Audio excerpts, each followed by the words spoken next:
네, 근로시간 단축 이번 주부터 시행이 돼서 이제 대략 일주일 정도 지난 거죠. 저녁에 있는 삶, 일과 가정의 균형 있는 삶을 취지로 한 이 근로시간 단축 제도, 실제 노동 현장에서 과연 물론 뭐 일주일밖에 안 됐으니까 아직 뭐 섣부르게 판단할 수는 없겠습니다만 이런 취지에 맞게 또 잘 적용이 되고 있는지 현장 얘기를 오늘 좀 들어보기 위해서 장진나 노무사 자리에 모셨습니다. 노무사님 어서 오십시오. 네, 안녕하세요. 일단 노무사님이 현장에서 이제 두루두루 업종들을 다 이제 그 파악을 하시기 때문에 그 얘기부터 좀 들어보죠. 지금 일주일 가지고 뭐 사실은 좀 섣부를 수 있겠습니다만 잘 되고 있는 분위기인 것 같으세요? 아니면 아직 좀 엇박자가 좀 있는 느낌이셨어요? 제가 지금까지 판단한 바로는 좀 약간은 혼란과 엇박자가 좀 있어 보입니다. 어떤 일부 업종에서도 뭐 특정 회사에서는 좀 잘 시행이 되고 있고 정착이 돼가는 반면 그렇지 않은 부분들도 있는 것 같고, 네. 뭐 예를 들면 지금 판교의 테크노밸리 같은 경우에는 네. 거기 이제 항상 그 IT 업종들이 많기 때문에 불이 많이 켜져 있었었는데요. 그렇죠. 예, 그런데 이제 이 법이 시행되고 나서는 이런 그 불이 꺼지면서 오징어 배가 사라졌다, 막 이런 얘기들도 있어요. 그게 오징어 배 무슨 소리예요? 아, 네, 예, 오징어 배가 왜 밤에도 이렇게 환하게 불을 켜고 있었는데 예. 그런 불이 꺼지면서 오징어 배가 사라졌다, 이런 얘기들도 나오고 있고 그렇습니다. 네. 거기 같은 이제 대표적으로 이제 R&D를 오랫동안 하는 데들이 많다 보니까 이제 사실은 이 근로시간 단축 제도가 시행이 되면 R&D 쪽들은 뭐 어떻게 하느냐, 탄력근무제 그래 시행해 달라는 뭐 사실 이런 얘기들이 있었던 데잖아요. 그러죠. 근데 판교 같은 경우가 지금 말씀하신 대로 오징어 배가 사라졌다는 표현이 나올 정도면 확실히 밤에 늦게까지 근무하는 분위기가 뭐 판교 쪽이라고 좀 지적을 해서 말씀하시는 거지만 좀 줄어들었다 이런 얘기인 거네요. 전반적인 분위기는 근로시간을 줄여야 된다. 이제는 이제 칼퇴근을 해야 된다, 이런 분위기가 나오고 있는데요. 예. 그런 반면에 현실적인 분위기에 있어서는 그런 것들이 어려운 업종들, 예를 들어서 건설 같은 경우에는 네. 지금 물량이 이제 장마가 끝나고 나오면 물량이 나온 거에 대해서 계속 공사가 들어가야 되기 때문에 그렇죠. 52시간을 넘길 수밖에 없다. 그래서 이런 부분들에서는 내가 법을 어기면서도 지금 공사를 해야 되는 상황이다, 이런 얘기들을 하시기도 하십니다. 그 사실은 어떤 면에서는 특히 건설업종 같은 경우는 예상했던 대로 현장 분위기가 좀 혼란스럽고 물론 뭐 6개월 동안 유예 그 법 위반에 대한 부분에서 유예를 한다, 이게 정부가 좀 얘기를 했습니다만 그 6개월 안에 사실은 해법을 찾기가 좀 만만치 않을 수 있을 것 같긴 한데요. 지금 그렇죠. 건설업종 얘기하셨고요. 예. 노무사님이 보시기에 특히 좀 더 어느 업종들이 참 6개월이라는 기간을 연장을 받았지만 그럼에도 불구하고 만만치 해법을 찾기가 만만치 않겠다라고 좀 판단이 되시는 데가 있습니까? 예, 지금 뭐 제조업 같은 경우는 그렇게 좀 보이고요. 제조업 같은 경우에는 뭐 그 숙련된 근로자들을 좀 채용을 하기가 어려운 곳이기도 하고요. 그다음에 아까 뭐 판교를 지금 잠깐 말씀을 드렸지만 또 일부 IT 업종에서는 IT 같은 경우에는 또 숙련된 근로자가 또 굉장히 많이 있어야 되는 그렇죠. 거고, 그렇기 때문에 그런 인력을 채용하는데 문제가 있을 수가 있는 것이고요. 예. 그다음에 이제 특례 업종으로 해가지고 52시간이 더 넘겨가지고 일을 할 수 있는 의료 쪽, 네네네. 의료 쪽 같은 경우에도 물론 이제 근로시간을 단축을 해가지고 근로시간 단축에 대해서 예외의 업종이긴 하지만은 또 이런 어떤 전체적인 분위기에 따라 가지고는 사람들을 더 채용해 달라는 어떤 직원들의 요구가 있기 때문에 채용을 하려고도 하지만 또 채용된 사람들에 대해서 그 교육을 시켜야 되는 그런 기간들이 그렇죠. 길기 그냥 바로 때문에 되나요? 예, 그래서 현실적으로는 이런 부분들에서 다 굉장히 어렵습니다. 그래서 지금 장 노무사님이 의료 현장 얘기를 하셨기 때문에 네. 사실은 그동안에 저희가 이 근로시간 단축 관련돼서 뭐 노무사님 좀 모시기도 했었고 다른 뭐 전문가 통해서 얘기를 쭉 들었습니다만 의료 쪽 얘기는 사실은 잘 우리가 그 언급이 잘 안 됐었거든요. 예. 의료 쪽은 왜 물론 특례업종이라고 말씀하셨는데도 네. 불구하고 왜 좀 어려운 상황이 벌어지고 있는 겁니까? 지금 특례업종이어서 만약에 근로자 대표하고 서면 합의를 하게 되면 52시간을 넘겨서 글쎄요. 일을 할 수도 있습니다. 하지만 올해 연도 9월 1일부터 시작이 되는 그 개정된 근로기준법에는 특례업종에 해당이 된다고 하더라도 근로자가 퇴근을 하고 나서 다시 출근을 할 때까지는 11시간의 휴게 시간을 연속해서 보장을 해야 된다는 내용이 있습니다. 예. 근데 병원이라는 곳 자체에는 응급 환자들이 발생을 할 수 있기 때문에 퇴근을 했다가도 예. 다시 병원에 들어와야 되는 그렇죠.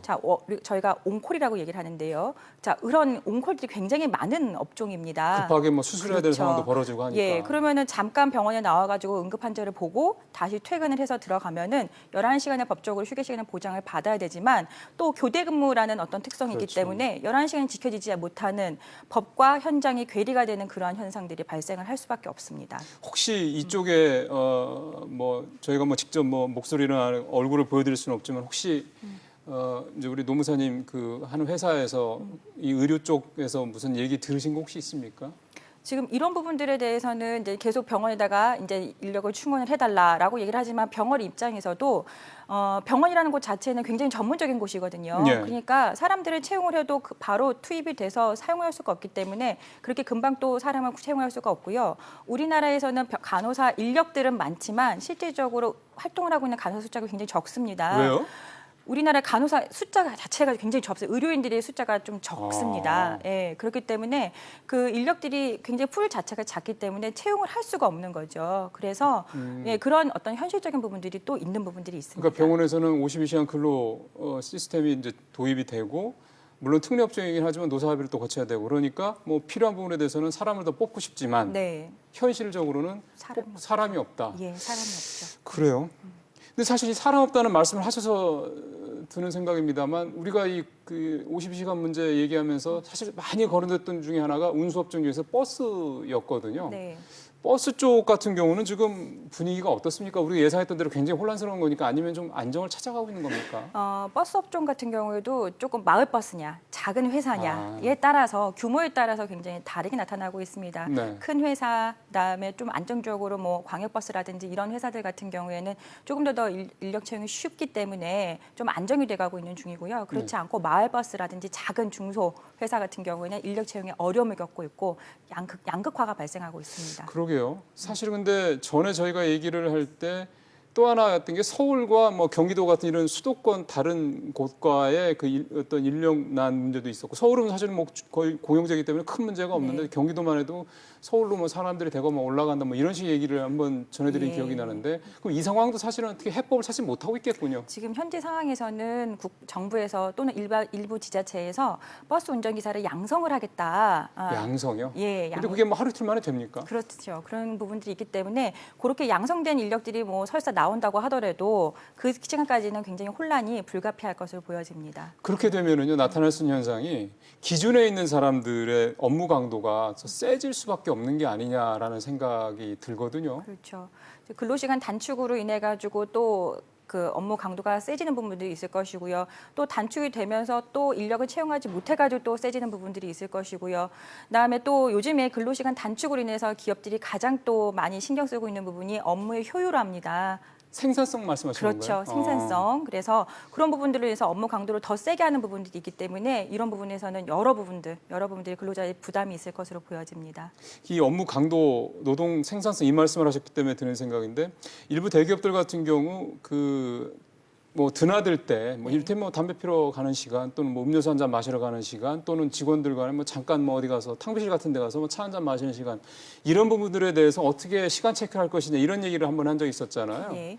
그럼 이런 부분들에 대해서 그게 뭐 일부 대기업들 잘하는 데는 뭐 하고 있겠습니다만 전체 대기업들이 다 할 수 있는 건 아닐 것이기 때문에 이런 부분들은 그러니까 이를테면 시간 체크나 이런 부분들 같은 경우는 어떻게들 하고 있다고 그럽니까? 큰 기업들은 좀 자금적인 여력이 있는 경우에는 프로그램을 설치를 한다거나 이렇게 해서 이제 자동으로 이제 산정이 되게끔 그렇게 해서 관리를 하고 있고요. 예. 또 뭐 일부 회사들 같은 경우는 일지를 써가지고 스스로 근로자가 보고하게끔 하는 경우도 있는 것이고요. 예. 그런데 뭐 이렇게 근로자들이 스스로 또 보고를 해야 되는 그러한 프로세스가 된다라고 하면은 일이 늘어나는 상황이 되는 거거든요. 그렇죠. 그래서 예. 결국 이게 일종의 편법으로 이제 근무 강도 높아지는 게 아니냐. 그래서 뭐 편법 연장 근로 예를 들어서 뭐 이런 식의 얘기들이 불가피하게 나올 수밖에 없을 것 같습니다. 그렇죠. 이제 그런 부분들 그 일지를 써서 내면은 연장 근무가 좀 있는 것 같으면은 연장근을 못 쓰게 한다든가, 보고를 못 하게 한다든가. 그렇죠. 예, 그리고 뭐 암묵적으로 현장에서 뭐 30분, 뭐 저녁 시간 30분 정도는 일부러 근무 시간에서 뺀다든가 예. 이런 것들도 있을 수 있고요. 그다음에 근로시간 유연화 제도를 도입을 하면서 근로자들이 예를 들어서 간주 근로시간제 같은 경우에는 그 외부에 영업 나갔거나 이럴 때 얘기하는 그렇죠. 거죠. 예, 근데 물론 현장에서 나가가지고 12시간씩 만약에 일을 해야 되는 상황인데도 불구하고 8시간만 간주해가지고 4시간분의 연장근무 수당을 안 주는 방향으로 운영이 된다는 이러한 형태, 이러한 어떤 편법적인 부분들에 대해서도 조금 사례들이 보고되고 있습니다. 그 벌써 이게 뭐 일주일밖에 안 됐는데 벌써 보고될 정도면 이게 앞으로 가면 갈수록 줄어들어야 될 텐데 사실 이게 그러니까 그 제도의 취지는 참 좋은 건데 이게 현장에서 적용이 되는 과정에서 이게 일종의 뭐 처음이니까 좀 혼란스럽다 이렇게만 하면 사실 큰 문제가 아닌데 이게 정말 앞으로 계속해서 더 심해지고 편법도 더 늘어나고 이런다면 근로자 입장에서는 어쨌든 약자니까 상당히 예. 걱정스러운 대목이 아닐 수가 없는데 사실은 이제 현재 일어나는 상황들 외에 이게 시간이 지나면서 안착될 수 있는 부분들 어떤 부분들인지 또 하나가 이런 식으로 간다면 앞으로도 계속해서 혼란이 더 심해질 수 있는 부분은 또 어떨 것인지 두 가지로 나눠서 조금 전망을 해봤으면 좋겠습니다. 일단 노무사님께서 보시기에 앞으로 이제 좀 더 빨리 정착이 될 수 있는 부분은 어떤 거라고 좀 생각이 되세요? 지금 제가 뭐 개인적으로도 이제 근로시간 단축과 관련된 강의들을 하게 된다고 하면 예. 여기에 사업주 또는 인사관리 담당자 근로자들이 거의 한 뭐 굉장히 강의실이 꽉 찰 정도로 굉장히 많이 옵니다. 관심이 있겠죠. 예, 굉장히 많이 관심이 있는 부분들이고요. 또 관심이 있는 부분만큼이나 또 많은 부분들이 공부가 되어 있고 학습이 되어 있고 고민이 되어서 오고 있는 분들이 계시는 걸 보면 근로시간 단축에 대해서는 저희 모든 이제 노사가 빨리 안정을 찾아갈 것으로 저는 그렇게 낙관적으로 좀 기대를 해봅니다. 일단 기본적으로 네, 네. 빨리 안착시키자라는 데는 네. 뭐 큰 문제는 없을 것 같다. 그렇죠. 네.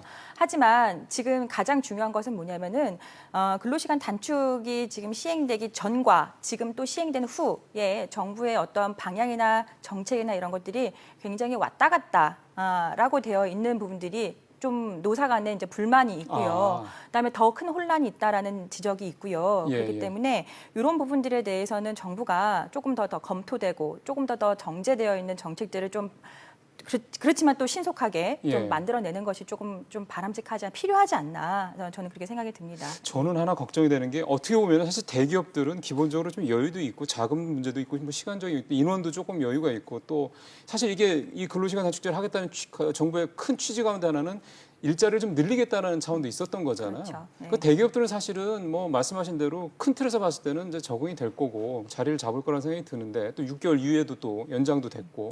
근데 문제는 내년 뭐 당장부터 시작되는 이제 이 중소기업들이 문제가 아닌가 싶거든요. 특히 중소기업들 인력난 문제가 네. 좀 상당히 걱정스러운 부분인데요. 그렇죠. 이 법 자체가 일자리를 늘리자는 차원에서 진행이 된 거는 맞습니다. 하지만 중소기업들은요. 늘 언제든지 이 법이 시행되기 전에도 일자리가 늘 있었습니다. 하지만 채용이 안 돼가지고 더 문제였거든요. 일자리가 없었다는 게 아니라. 그렇죠. 예. 그런데 이제 이 법을 통해 가지고 더 중소기업에 있는 어떻게 보면 그래도 유능한 직원들 자체가 대기업으로 이직을 하게 되는 그런 그럴 수도 현상이 있죠. 발생할 수도 있는 것이고요. 지금 단기적으로 이런 부분들은 접근해야 될 것은 아니고요. 중소기업이 그 일자리의 질 자체가 굉장히 높아질 수 있게끔 정부가 좀 더 신경을 쓰는 것이 제가 보기에는 근본적인 해결 방안이 아닐까라는 생각을 합니다. 우리 사회 양극화의 원인 가운데 하나가 어떻게 보면 대기업과 중소기업 간의 연봉차, 임금 격차가 워낙 크다라는 점이 있잖아요. 대략 한 60%도 채 안 된다고 하니까 거기다 근로시간마저도 이렇게 그 양극화에 더 이렇게 일조를 한다 그러면 더욱더 중소기업에서 누가 가서 일하라고 그러겠습니까? 내 자식도 중소기업에 가서 일하라고 얘기를 못 할 것 같습니다. 어쨌든 뭐 빠른 안착 또 좀 꼼꼼하게 부족한 부분들 좀 잘 채워가길 좀 기대를 해보겠습니다. 네. 노무사님 또 말씀을 들었습니다. 감사합니다.